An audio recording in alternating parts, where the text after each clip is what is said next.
Hello, I'm Richard Vobes, the Bald Explorer, out on another walk. And this time, I'm in West Sussex and I'm at Parham House. And that's behind me, but I'm not interested in the house today. I'm interested in something a lot more exciting, and that is the walled gardens. And to take me around, we have Tom Brown. Hello, Tom. Oh, yeah. You are, what is your role? You're the head gardener here gardener? at Parham, yes. Fantastic. And you've agreed very kindly to take me and the lovely viewers around your magnificent gardens. Sure. Shall we take a stroll? Let's do it. So this is your domain. How big is the walled garden here at Parham House? So we've got a 4-acre walled garden here, and it's divided roughly into 4 quadrants. But mainly it comprises of big herbaceous plantings. We've got a lovely 1920s glasshouse, a traditional orchard, vegetable garden, cut flowers, and wall train fruit as well, and rose gardens and herb gardens. So it's quite a lot going on in a relatively small space.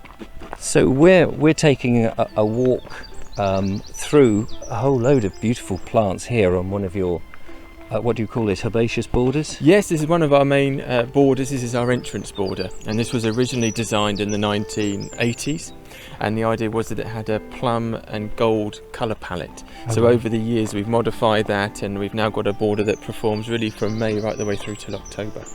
And I'm sure there'll be avid gardeners here interested in some of the plants that you've got. Now, viewers will know that I'm not terribly good with plants, but perhaps you could tell us some of the examples of what you grow. Yes, of course. Well, we mainly focus on herbaceous perennials here, so it's predominantly a summer garden in the main, but we've got quite a comprehensive group of perennials, but we've also got some shrubs, and annuals and bulbs make up a lot of what we do too.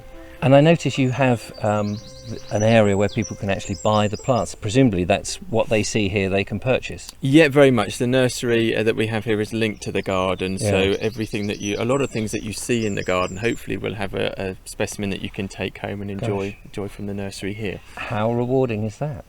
Let's press on through some of your wonderful... It changes, so we're going into another quadrant here. Yes, so we're now moving into the memory walls. And these were built in the 1960s in memory of Clive Pearson, who bought the house in 1922. And it's an area where we've got this formal lawn, and we've also got the climbing roses and clematis through here. And the roses are now really at one of the best times to see them. So what are we, sort of mid-June?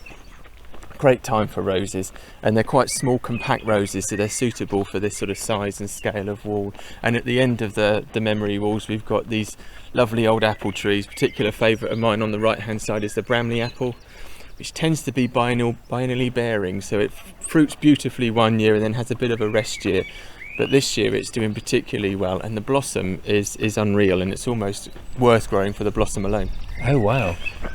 So unfortunately we've missed the blossom, haven't we? Yes, missed one, but you can see the tremendous amount of fruit on there now. And I mean, all the trees seem to be pretty laden with fruit. Yeah, I don't know if you remember last year we had that late frost in April time, which put pay to an awful lot of the apple trees and the wisteria as well. But this year, the weather so far this year has been very kind to us, and we've got a good amount of fruit which we're looking forward to in the autumn. Gosh. So Parham House wasn't originally a person's house. It was in fact a monastery, wasn't it? Yeah, it was a monastery up until sort of 1570s, where Henry VIII dissolved all the monasteries, and the building was taken down. And in 1577, the foundation stone to the house was laid.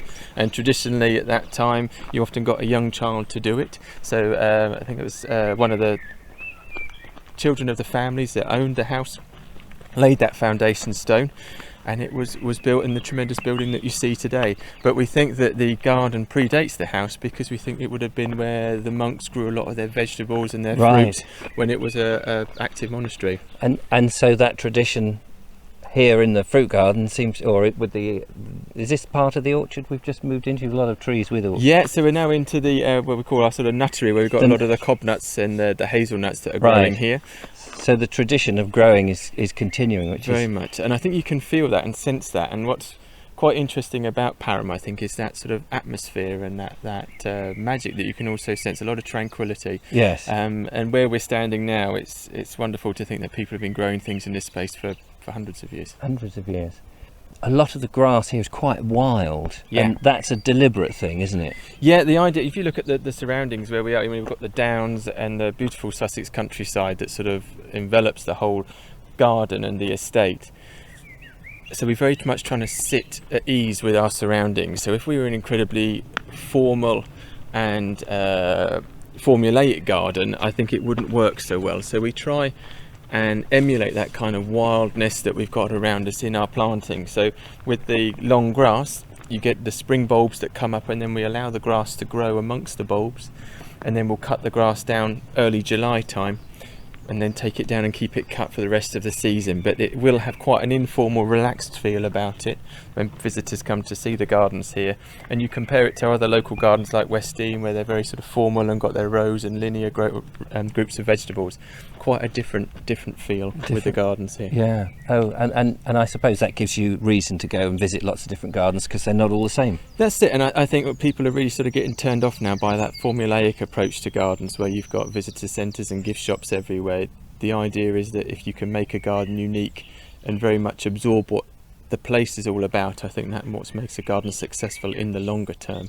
And if you look at some of the planting here, I'd like to think that it's very naturalistic. We have quite big clumps, and we repeat those clumps, and the flowers that we use aren't necessarily over cultivated, things like dahlias, and we've got a few of those for cut flowers, but not too many. So a lot of the plants that we use, they've got small single flowers that look far more natural than some of their cultivated cousins.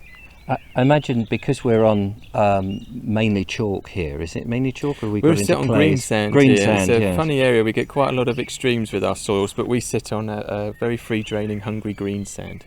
And that must dictate the sort of plants, flowers and things that you can grow, as well as the climate, I guess. Very much. It gives us quite a nice wide scope of what we can grow here, because it's free draining. That's one of the best parts of the properties, because winter wet will often kill a lot of plants. So in heavy clay soils, that can be more limiting in what you can grow. So we're quite lucky, and we've got quite a good range of plants that we can grow. But the problems that we have on sand is it's very hungry soil and very dry, and if we're going through a particularly dry period as we are at the moment, trying to get plants to grow happily is quite a challenge. Now, I noticed that around you have a number of what look like very old-fashioned water pumps and wells, but you were telling me off camera that these are drainage pools that in the old days people would have dipping pools, I think you said. Yeah, dipping ponds we've got around the garden. So gardeners in the past would have had their watering cans in a series of interconnecting ponds that they could dip their watering cans into and then water the plants around the garden.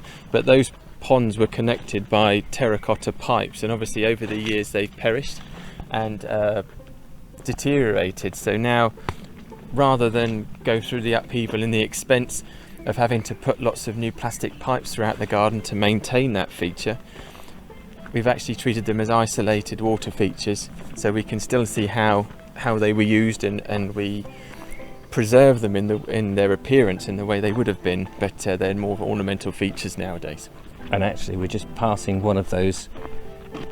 I presume this is one of these dipping ponds here, are they? Yes, one of the dipping ponds there, and we need to sort of top it up with a little bit more water because of the evaporation over the last few days. But yeah, that's more of an ornamental feature now. You can see the water lily growing in there.